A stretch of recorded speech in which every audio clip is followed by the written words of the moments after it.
And once again, hello everybody! I hope you had a wonderful weekend. It is now June the 2nd. Already we're nearly halfway through 2014. That is terrifying.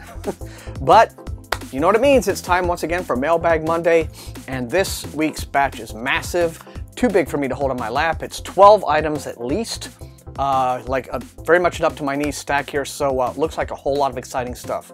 Let's not waste any time and dig right into it, shall we? Okay, and this first item is a package from Random House, probably a Del Rey title.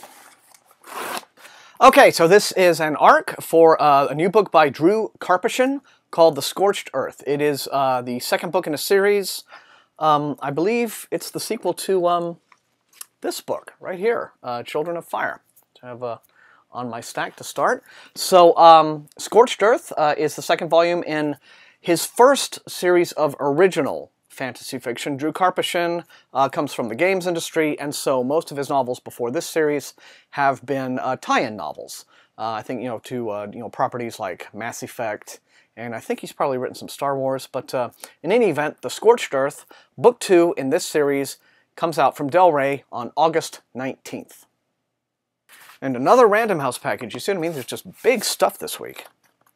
Okay, everyone, you might remember a few weeks ago I got the ARC for this, and now here is the finished copy in hardcover with its 7th volume, Kevin Hearn's Iron Druid Chronicles series. Shattered goes to hardcover from Mass Market, so that's testament to how popular this series is.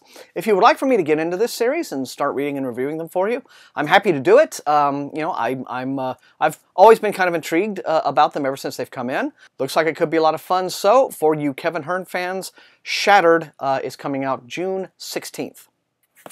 Correction, June 17th, sorry. And here we have another Random House. Lot of these kinds of boxes in the mail this week, so I love it. And once again, an ARC gives way to the final copy, in this case, Crown of Renewal. It is the 5th volume in Elizabeth Moon's Paladin's Legacy, Saga of Epic Fantasies. This one, I do believe, is actually already out. It's out this week as I'm doing this video. So if you're a big fan of this, go and check it out. The 5th volume has arrived, Crown of Renewal from Elizabeth Moon. So here is the finished copy of this at last. George R. R. Martin and Gardner Dozois's new anthology for the summer, Rogues. I have already begun reviewing it, so if you have not yet watched part 1 of what are going to be 4 episodes reviewing this anthology, please do so. But Rogues, available in hardcover, a new anthology from Dozois and Martin. So check out my review, and I will be continuing this series later on this week. A rather slight and thin envelope from Random House. Okay, this is actually from Titan Books. The title is Resistance. The author is Samit Basu, and well, here we now finally have a book that is not like book 5 or book 6 of something, a new original title. And so, yeah, let's check this out. Let's see what this one's all about, shall we? Huh, okay, well, spoke too soon on that. This is apparently the sequel to a book that I never got. First one was called Turbulence, but apparently it is an explosive superhero adventure set in New York. In 2020, 11 years after the passengers of flight BA-142 from London to Delhi developed extraordinary abilities corresponding to their innermost desires, oh my, the world is overrun with supers. Some use their powers for good, others for evil, and some just want to star in their own reality show. But now, from New York to Tokyo, someone is hunting down supers, kidnapping heroes and villains both, and it's up to the unit, to stop them. Alrighty then, so Samit Basu's new novel Resistance, sequel to something called Turbulence, is being released by Titan Books on July 8th. Okay, this is a new novel by Deborah Coates. It is the 3rd novel in a series that started out with books Wide Open and Deep Down, and this is now Strange Country. I did actually start reading Wide Open, got a few chapters into it, and liked a bit where it was heading, something of a mystery, a woman investigating the death of her sister and comes upon rather dark secrets. So, but anyway, I didn't finish it, but I would like to go back and finish it and then read the second one and then this one. So, Strange Country by Deborah Coates. If you're a fan of Wide Open and Deep Down, let me know in the comments. From Tor, Strange Country. And another big old package from Tor. Okay, everyone, this is the new epic fantasy from Elizabeth Haydon. The Merchant Emperor, this continues a long-running series of hers, I should say, called The Symphony of Ages. I will be honest, I have only read one book of hers. It was the first in that series, something called Rhapsody. Got to be honest, not unduly enamored of it. Okay, so they're saying that this one, even though it's the 7th book she has written in this series, could be a starting novel in the series for new readers. Hadon's beloved characters are forced to make soul-shattering sacrifices. The war that they had feared is now upon them. Ash and Rhapsody, leaders of the Cimmerian Alliance, are gathering their allies to combat the machinations of Tallquist, who will soon be crowned Emperor of Sorbold, etc., etc., etc., etc. All right, so there you see we have very much a traditional approach to epic fantasy. You know, and rather heavily romantic in the first book, so again, if you like this sort of thing, Elizabeth Hadon's Merchant Emperor is now out from Tor. And yet more Tor. The Boost by Stephen Baker. In the tradition of Cory Doctorow and William Gibson, this thoughtful near-future techno-thriller forecasts an intriguing and dangerous technological advance backlit by the rising influence of China on the global stage. Imagine a future where 99% of the population is embedded with network supercomputers, okay? While the benefits of instantaneous communication and learning are innumerable, the dangers are stark and terrifying, particularly when an upgrade exposes millions of Americans to China's standard of government surveillance. When one software engineer tries to fight back, he finds himself stripped of his boost and chased into the wild lands where the unenhanced fringe of society lurks. Okay, while it does kind of sound like old wine in a new bottle, if you like this sort of, you know, post-Gibsonian near-future surveillance society paranoia storytelling, The Boost looks like it could be potentially very interesting. Hope maybe it'll put a new spin on all of this.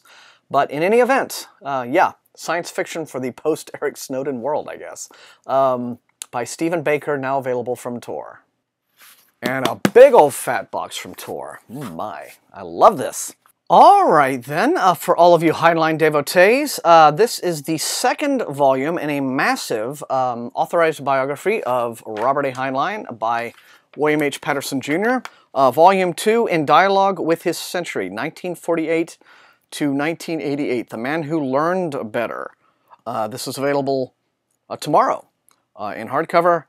This is authorized by the estate, and as you see, very thorough in its thickness. A massive 2-volume set of Heinlein's life, now available from Tor. And now we have a large box from Random House. Okay, this is one of those where my regular viewers will once again remember that I got the ARC for this about a month or so ago. Lauren Owens' debut novel, The Quick, now available from Del Rey.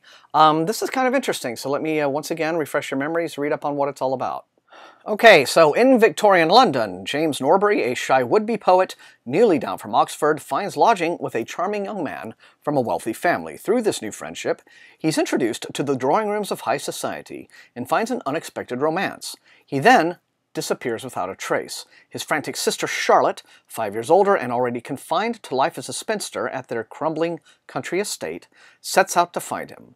In the sinister, labyrinthine city that greets her, she uncovers a secret world at street level, populated by unforgettable characters.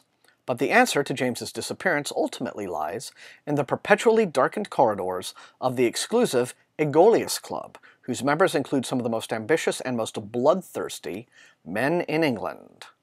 Interesting. And, so in what ways are they bloodthirsty exactly? Well, if you like Victorian stuff mixed with dark mystery and a little dark fantasy, and all of the ins and outs of drawing room society, well, The Quick may be the book for you. This is available on June 17th from Del Rey Books. And look, it's another one of these big bad boys from Tor. All right, once again, an ARC transforms into a final copy. The Dark Between the Stars new epic science fiction space opera from Kevin J. Anderson is here. This is a new series set in the same universe as his Saga of Seven Sons series, featuring this sort of arboreal alien species. I remember last time when I announced this, when the art came in and someone commented, says, oh, it sounds a lot like Avatar. Well, in point of fact, I mean, this series is, and this universe, he's been writing in it for a great many years. So, in any event, yes, the human race has expanded out among the stars, establishing colonies on numerous planets, while a group of independent gypsy clans, the Roamers, operate giant floating sky mines in the clouds of gas giants. On the planet Therak, the capital of the Human Confederation, humans live inside a gigantic world forest, you see, with towering trees and green priests who are able to telepathically link with the forest. The Eldirans are a grand and ancient race connected by a mental network called Thism. Okay. As part of the expanding cooperation between the Eldiran Empire and the Human Confederation, a large expeditionary ship goes off to explore beyond the spiral arm.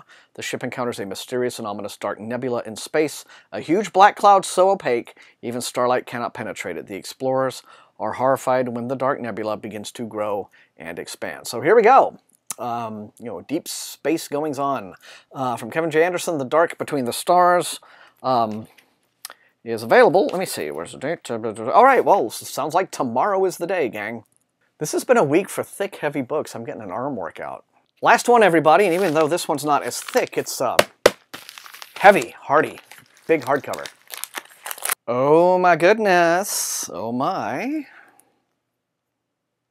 Yeah, if you've been seeing Neil tweeting about this thing, well, I wasn't actually expecting for one to drop in my lap, but here it is. I really love this job. This book, it's available now. Art of Neil Gaiman offers fans a rare look into Gaiman's personal archives and tells the story of Gaiman's artistic life in glorious full-color, oversized volume. For the first time ever, Neil Gaiman shares the contents of his personal collection, giving Haley Campbell access to his vast oeuvre, including out-of-print works, abandoned projects, and other, before-now, unseen material. Neil has a passionate fan base. However, few of these fans know how Gaiman became the international sensation he is today. The Art of Neil Gaiman gives readers unique insight into the evolution of his artistic career. A gallery of his character Death there. More from his comics work, as you see. So here it is, everyone. The Art of Neil Gaiman from Harper. Hey, now is that a mail week or what, you guys? I mean, seriously, some amazing stuff in the batch this time. So, if you're new to the channel, please, once again, like, share, and subscribe. All very important, helps the channel grow. If this is your first time watching Mailbag Monday, please, again, just leave in the comments which of these books looks most exciting and intriguing to you. Always cherish your feedback there. So thank you all once again for joining me. Check the rest of the channel, some new reviews, and until I see all of you next time, happy reading.